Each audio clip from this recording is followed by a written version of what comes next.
Oh, thank you very much, and thanks for the introduction. So my name is Dan Fasher. I'm a consultant musculoskeletal radiologist up in Yorkshire, and tonight I'm going to give what will be quite a basic from scratch introduction to MRI of the knee, aimed at those of you who are starting out, or maybe who are even general radiologists who need to know a bit about knee MRI, because most of us do need to know something about it in our practice. So the first thing I'm just going to mention is I'm part of a trio called Radiology Masters, who you may have heard about. You can find us at radiologymasters.com. We offer lots of live interactive screencasts where we go through interactive Viva cases with you. And the great feature there is that we give everybody a DICOM viewer to look through the images with great performance wherever you are in the world. So please check us out and come and join us for some more teaching like this. The style of teaching that I'm going to give here is very much like what we offer at Radiology Masters, with lots of kind of drawings and descriptions that you might get from sitting next to somebody in the workplace. So let's have a look at some MR knee. So I'm going to start, assuming nothing, with some very basic MR anatomy of the knee. So the knee finds itself on the lower limb, sandwiched between the thigh, which is the section of the lower limb above the knee, and the leg below. The bones which contribute to the knee, in the coronal plane at least, are the femur, the tibia, the fibula, and we'll add in the patella a little bit later. So if we look at coronal and sagittal views of the knee, something I really want to draw your eye to is just how much articular cartilage there is within the knee joint. Every surface is covered in a thick, smooth layer of articular cartilage, which covers the surfaces. It begins lovely and thick and well hydrated when we're young, and gradually gets thinner as we age, but it should still remain smooth and continuous and shouldn't have any defects within it. And the reason I mention that is because MR imaging of the knee could basically be called cartilage imaging. So if there's only one thing that you take away from this lecture, it is that MR is absolutely great for cartilage imaging, and cartilage imaging equals knee imaging. And in this example, you can see lovely smooth cartilage until there is a little bit bitten away on the internal aspect of the medial femoral condyle, and that's a cartilage defect. Now, there's not only articular cartilage, we need to add in meniscal cartilage. You've got a lateral and a medial meniscus, which look like bow ties. Then we can add in some ligaments. So here I've added the cruciate ligaments, called cruciate because they cross over each other. We've got the anterior cruciate ligament and the posterior cruciate ligament. And notice that the anterior cruciate ligament has a double bundled appearance as it spans between the internal aspect of the lateral femoral condyle and those two little tibial eminences. We'll add in some more ligaments now, the MCL, the medial collateral ligament, and then a whole group of lateral ligamentous structures. And the three to really remember are the fibular collateral ligament, also known as the true lateral collateral ligament, the distal biceps femoris tendons, and the popliteus tendon, which is the little curving structure which you see come round the corner there. Adding in a sagittal anatomical view, we can again see the orientation of the anterior cruciate ligament and the more hook-shaped posterior cruciate ligament. These are the most important anteroposterior stabilizers of the knee, and actually the most important stabilizers in general. We've also added on here the patella, the largest sesamoid bone in the body, and the quadriceps tendon, tendons, and the patellar tendon, which hold that neatly in place. So now that we've had a very brief look through the rough anatomy of the knee, let's just think about why we actually use MR for knee imaging.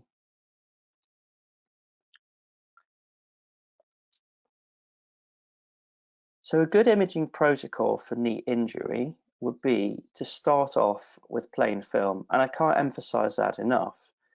It's all too common to receive a direct MR request for a patient and find out that there is no plain film available. And it's actually still really important to have that, even when you go into carrying out and interpreting an MR. So we would like at least two planes, either an AP and a horizontal beam lateral, or an AP and a standard lateral. A horizontal beam lateral is of course good for spotting a lipohemarthrosis when the fat and blood levels will settle out to give you a nice flat line.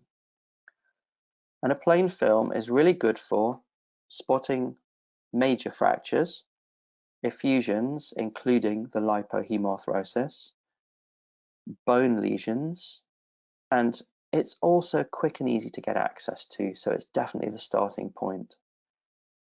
But MR is obviously a gold standard for knee imaging, and a standard knee MR would typically include 3 planes of imaging: axial, sagittal, and coronal, and a whole bunch of different sequences. Now, as a trainee, it can be really hard to remember all of the sequences required, and I want to teach you a really simple way. Just think of fat on and fat off. So they are non-fat saturated images with the fat on, and fat saturated images with the fat turned off. An MR knee is great for looking at soft tissue injuries, so ligament injuries and some tendons, cartilage injuries, and remember we've got both meniscal and articular cartilage to consider, patterns of trauma, which can make you look like a superhero when you can read back to the orthopedic surgeon what the exact mechanism of injury was, and that's done by bone marrow imaging. And then other stuff that you might find when you're looking for those. So bone lesions, both benign and malignant, arthritis, which is just all too common to find on MR, and then some more exotic things like PVNS. So as we delve in, please remember just one thing: MR is great for cartilage imaging, both meniscal cartilages and articular cartilage. So if you were asked by somebody, what would I include in my standard knee protocol? Here is one answer, because it's always hotly debated by musculoskeletal radiologists what your standard knee protocol would include. As I mentioned earlier, let's keep it simple and talk about non-fat saturated and fat saturated images, and we'll look at a moment why.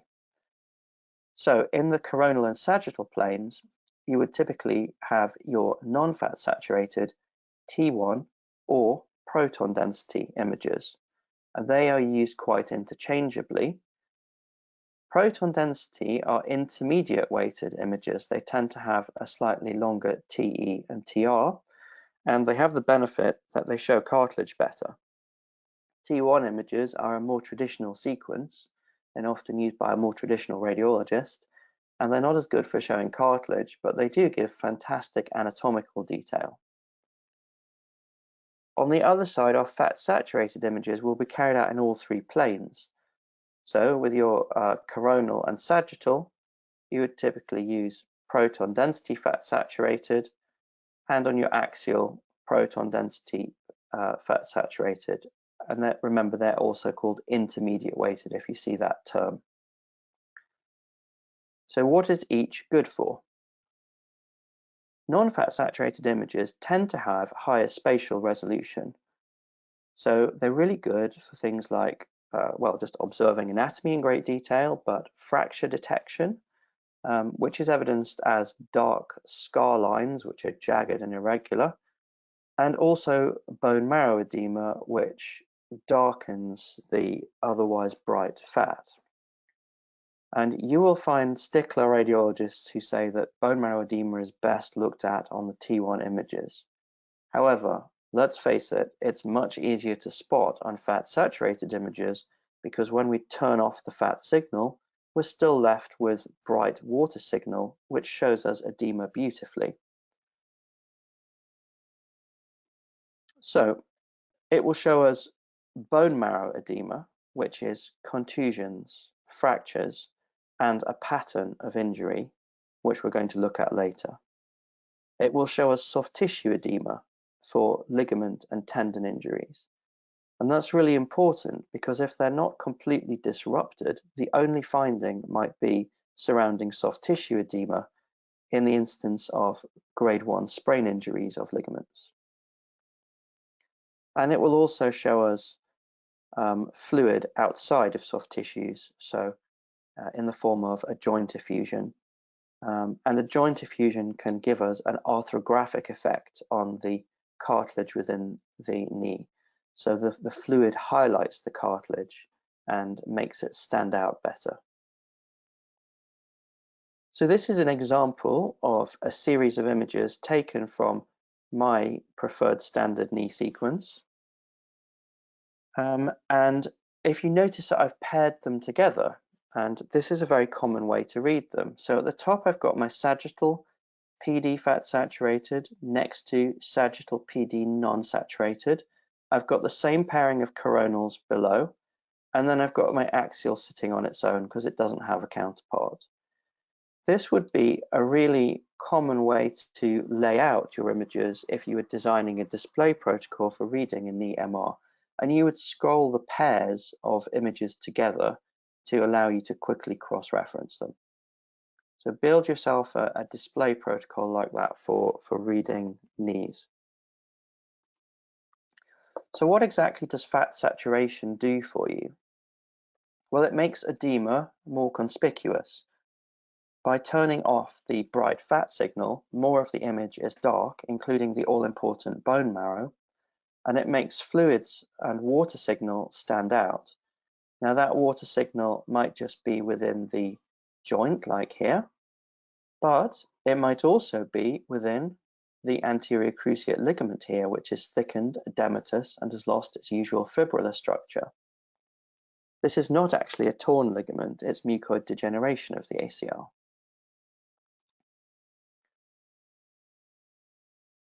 So now we've had a look at the anatomy and a bit about basic MR design. Let's take a look through some common pathologies that you'll find in the knee. So I'd like to start with the classic bone marrow injury patterns, because these are a really great way to get your eye in with your thought processes on what's actually wrong, what's happened to the patient, and to show that you really understand methods of injury to the knee. So the first and by far the most important pattern I'd like to mention is the pivot shift injury, which has a really strong association with ACL tears. In this pattern, we find bone marrow edema in the femur in a specific location, which is the lateral sulcus terminalis. That is the little divot that you see on the articular surface of the lateral femoral condyle. It's the same area which is responsible for the deep sulcus sign that you see on X-rays. And then you'll see edema in the posterior tibial condyles, as illustrated by the arrows here. And the mechanism of injury is that the tibia has actually translated anteriorly and locked itself temporarily within that sulcus, causing an impaction fracture and therefore resulting in bone marrow edema.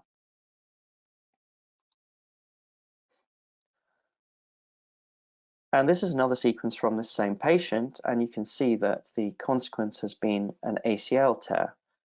So the ACL here appears flaccid, the pitch angle of it is flattened, and as we move into the upper femoral fibers, it becomes attenuated. Attenuated is a word that means thinned and a bit weedy looking.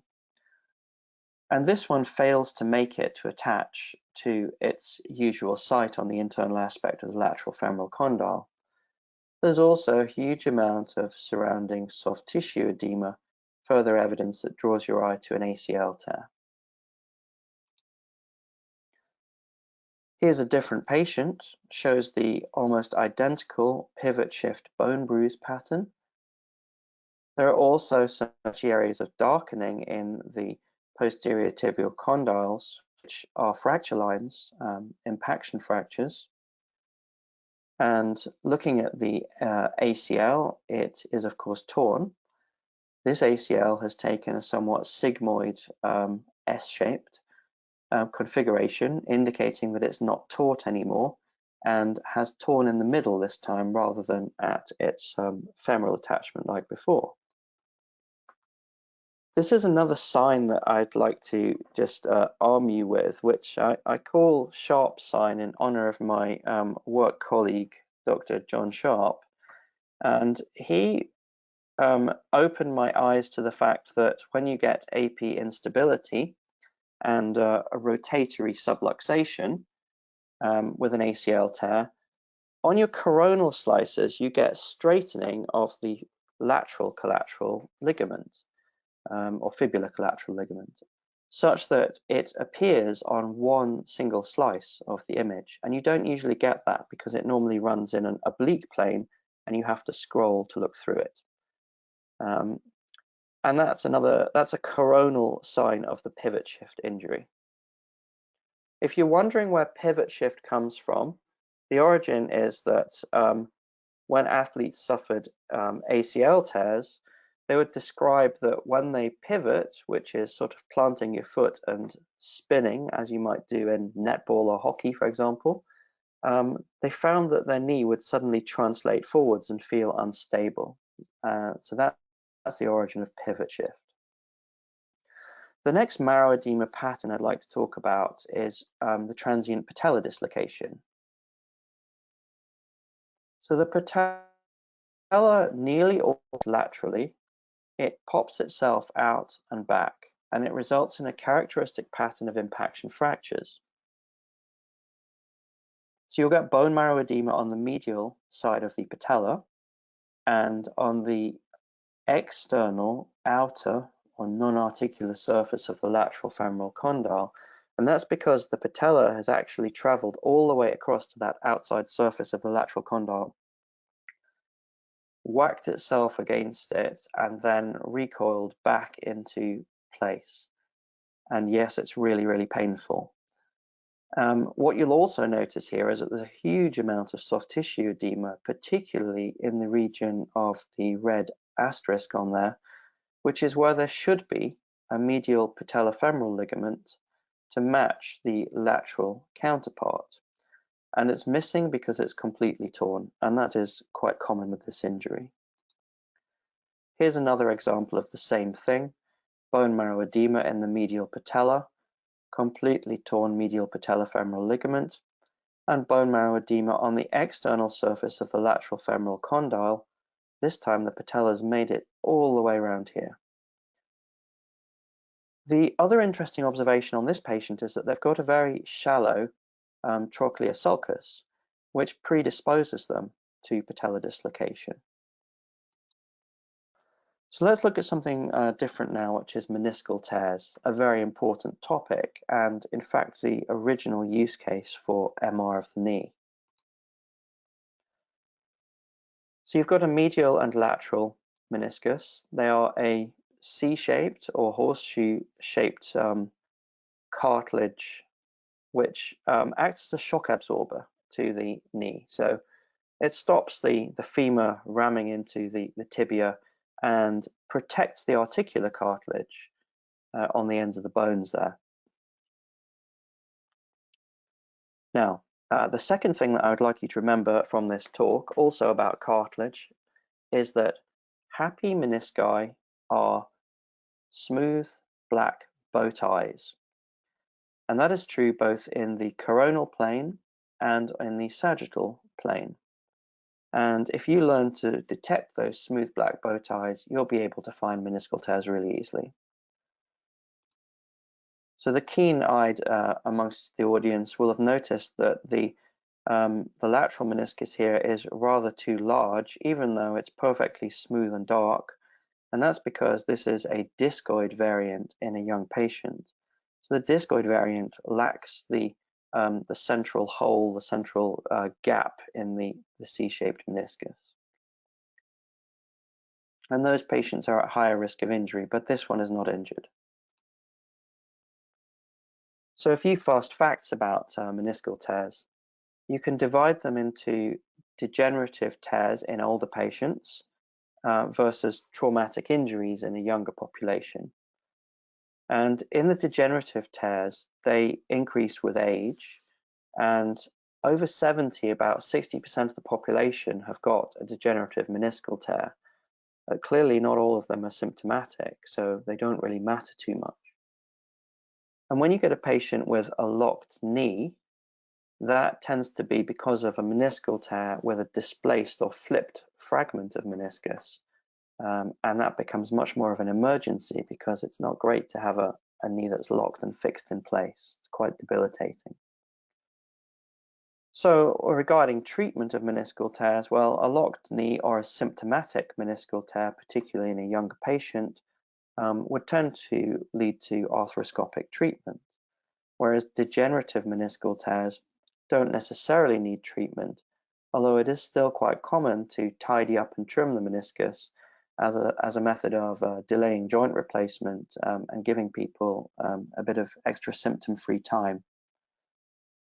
It's a controversial treatment because it doesn't seem to slow the progression to arthritis. In fact, not having any meniscus seems to accelerate our path to developing degenerative osteoarthritis, and hence it's controversial whether we should be intervening or not.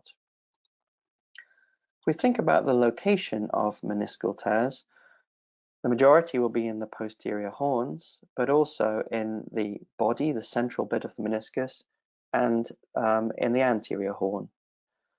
And then we can talk about whether it's in the inner edge of the meniscus, the little pointy part, or the fatter outer edge.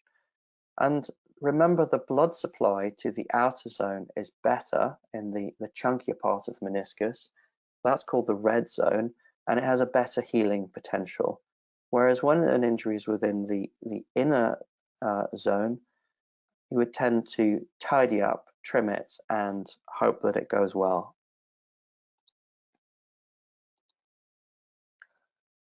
So here's a diagram looking at menisci in the coronal plane with your reminder of a black bow tie at the top there. The first type of tear that we'll look at is a truncation of the inner edge. And that's literally a piece that's bitten off the inner edge and is missing. It's a very common finding. And here's an example of a truncation tear where the inner edge is missing on the medial side. And in this particular one, the small fragment has displaced underneath the torn meniscus and out to the joint line. It's gone inferiorly into an area which we call the inferior coronary recess. That's an important thing to mention because at arthroscopy, it can be near impossible to get to that fragment and fish it out at the joint line. So it's really important to mention to the orthopedic surgeon. The next type of tear we'll look at in the coronal plane is the horizontal cleavage tear. That's one that runs in a horizontal plane all the way through the substance of the meniscus, typically surfacing at the inner free edge or inner free margin. Here's a horizontal cleavage tear of the medial meniscus. You can see it runs all the way through there. And there is an additional finding here, which is because this horizontal cleavage tear reaches the joint line, it has produced a parameniscal cyst. And that's when some joint fluid escapes through the meniscal tear and forms a cyst. It's a great way of drawing your eye in and knowing that there's going to be a meniscal tear, actually, if you haven't already spotted it. Sometimes you can also see those on ultrasound, not that I recommend doing that for the knee. I've flipped over to the sagittal plane with some diagrams here as well to add in a few different types. So the horizontal oblique is a really common type of tear. It's probably the most common that you'll see, and usually within the posterior horn, more in the medial meniscus as well. Here's an example of one of those. I would describe this as a horizontal oblique tear extending between the posterior joint line and the tibial articular surface. That detail is important because it provides a bit of a map for the orthopedic surgeon who's going to stick a scope in. When you've told them that it extends to the tibial articular surface, you've informed them that by lifting up the meniscus, they should be able to see the extension of the tear onto the surface to access it. If a tear is confined to the substance of the meniscus, it could actually be invisible to the arthroscopist when they get in there. There is actually a little parameniscal cyst at the back of the joint here to spot as well on this case. So the next type of tear that we'll look at is one of the special types of meniscal tear, the radial tear. And it's sometimes also called a vertical tear. The characteristic is that it transects through the entire radius of the meniscus and therefore causes separation. It's most commonly found in the posterior horn, and when that happens, it causes extrusion of the body of the meniscus. Extrusion meaning that it separates away and migrates towards the joint line, causing the meniscus to exit the joint,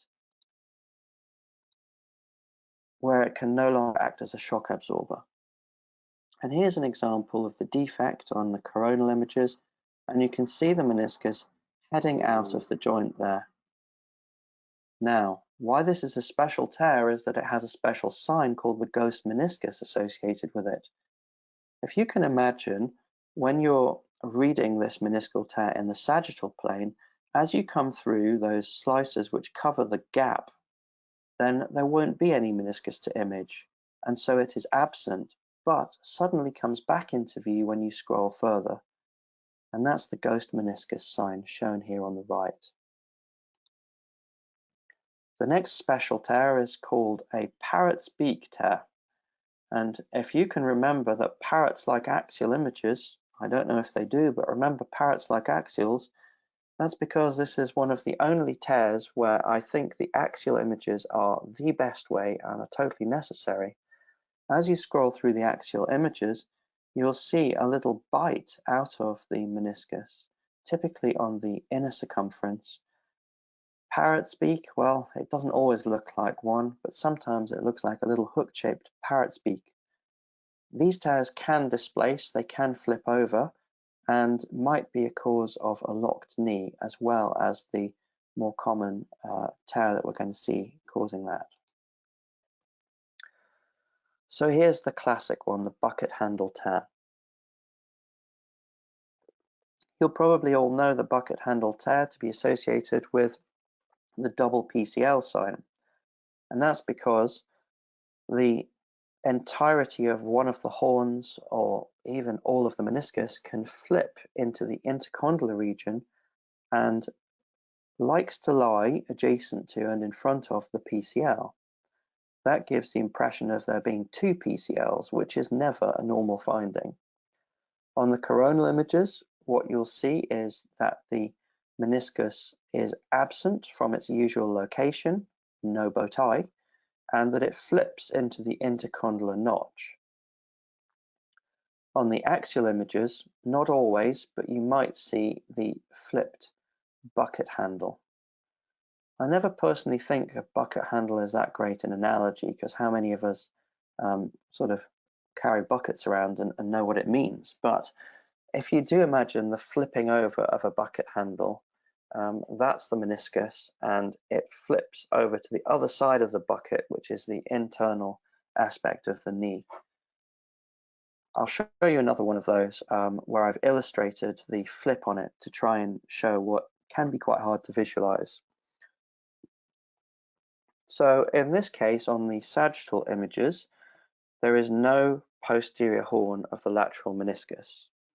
And that's because it is all flipped to lie in the anterior compartment next to the anterior horn. You shouldn't have two horns in the anterior compartment. And when we look on the axial images, we can see this sort of S-shaped curve, which is the flipped over bucket handle. I've illustrated that in red there. Finally, I'd like to talk about ligament injuries. Ligament injuries are a vast topic, and so this is going to just be a basic coverage of them. Remember all the way back to the start of this talk where I told you that the investigation of a traumatic knee injury always starts and never neglects a plain film. And that's because there are some things which we simply cannot or struggle to see on an MRI scan. And you need to interpret both the plain film and the MRI in conjunction to get the full picture. So this is a classic one, the second fracture. It's a bone fragment at the lateral edge of the tibial plateau. It has an almost 100% association with ACL rupture, and it changes the management because this is evidence of disruption of the anterolateral ligament of the knee and potentially other lateral ligament structures as well. It's an indicator that we really are likely to have a very unstable knee with a posterolateral corner injury and an anterolateral corner injury here. And most importantly, it can be really hard to see that tiny bone fragment on an MR. So here is a selection of ACL tears. I think that most of you will probably have seen ACL tears. In the first example, it's torn from the femoral attachment. That is a very common site for it to pull away from. In the middle, we have a mid-substance tear where the fibers have placed themselves flat on the tibial plateau. And in the third example on the right, we're not seeing any ACL, but it's just to reinforce that that pivot shift bone marrow edema pattern really is an indicator of an ACL tear. So here are some top tips. So the classical things to look out for an ACL tear. Look for that pivot shift bone marrow edema pattern and learn to recognize it every time, even when it's starting to fade as the injury gets older. Look for relaxation of the usually taut and straight ACL fibers. And of course, a completely missing ACL is easy, but also a flaccid or S-shaped, sigmoid shaped, and atrophied ACL, which are signs of an older injury, because not everyone has an acute MR knee. Some more subtle things to look out for: edema in and around the ACL and within the intercondylar notch, a loss of the attachment sites. So it can be that the ACL looks pretty good and not that edematous, but it just doesn't make it to the attachment sites. And this is more common at the femoral site where it often pulls away from. Anterior translation of the tibia is a sign of instability and a sign that the ACL may be injured or torn. And don't forget Sharp's sign, it's a good one. Straightening of the fibular collateral ligament on the coronal images such that you can see it all in its entirety on one single slice. I'd like to show you a variant on the ACL tear, which is an ACL avulsion injury, commonly occurring in a pediatric population. In this case, the ACL has not torn, but functionally the outcome here is the same because in both cases, they're different. In both cases, the tibial attachment sites, the tibial spines, have been ripped off by the sheer strength of that ACL, and it's an equivalent injury. So you can see lots of bone marrow edema within the epiphysis in association with the bone fragment, which is lifted away and pulled out. Really important injury to detect because the surgeon can actually put the bone fragment back where it came from and give this young developing patient an anatomical ACL from just bone healing rather than needing to do a ligamentous reconstruction. Another swerve ball that I mentioned a bit earlier is mucoid degeneration of the ACL. It is not a torn ligament, but it results in the same dysfunction and instability of the ACL. It's a degenerative process of the ligament, and the reason I mention it is because it's often confused for a torn ACL. The history that you're given is going to be the biggest clue in this, that you're not going to be presented with a traumatic knee injury and a suspected ACL tear. The findings are of a celery stalk appearance. That is, that the ACL is thickened and edematous and has lost its usual fibrillar architecture where you can see distinct dark bands within it. It looks increased in volume, but the fibers are still straight and taut and follow the correct course. So look out for mucoid degeneration. Let's look at the medial collateral ligament now, which I can summarize on one slide. A grade 1 injury is where the ligament remains nice and dark, follows its usual course, but is surrounded by some soft tissue edema. A grade 2 injury is where the ligament remains intact and follows its expected course, but is in itself swollen and edematous and is surrounded by edema. A grade 3 injury is when the ligament is disrupted and discontinuous, and it's usually associated with much more edema and can lead to instability. However, the vast majority of MCL injuries, even those grade 3s, are treated conservatively. PCL tears, posterior cruciate ligament tears, are rare in isolation, but can be associated with multi-ligament disruption in the knee. When they do occur in isolation, they're typically due to an anteroposterior force of injury. And the classic example is the dashboard injury, when somebody crashes their car and smashes their knees into the dashboard, sending the tibia backwards relative to the femur. It's quite easy for surgeons to diagnose it clinically. You see the sagging backwards of the knee when you inspect it from the side. But it's also easy to spot on sagittal MR images. And here is an example of that. So you can see that the upper PCL fibers, just before it turns to insert onto the femur, have been disrupted here. And it looks thickened, edematous, and there's a defect within it. Lateral ligament injuries and the posterolateral corner are a much more advanced topic due to the more complex anatomy of this area. And I'm sorry, but I won't be able to cover them in the allocated time here, but hopefully we'll do an advanced knee tutorial later on. So it's usually part of a complex knee injury, typically with multi-ligament injuries. It's really common to occur in association with an ACL injury, and it's very unstable. Consequently, the orthopods have usually picked this up on examination when they refer it to you, asking you to give them whatever information you can so that they can prepare for a difficult multi-ligament reconstruction surgery. I have got one example to show you here, which I just think is a really clean and obvious example of a fibular collateral ligament rupture, or lateral collateral. And this is a full grade 3 injury where the fibers are disrupted, and you can see that the coiled up ligament has distally retracted towards the fibular head. There it is on the non-fat saturated images, which are quite clear.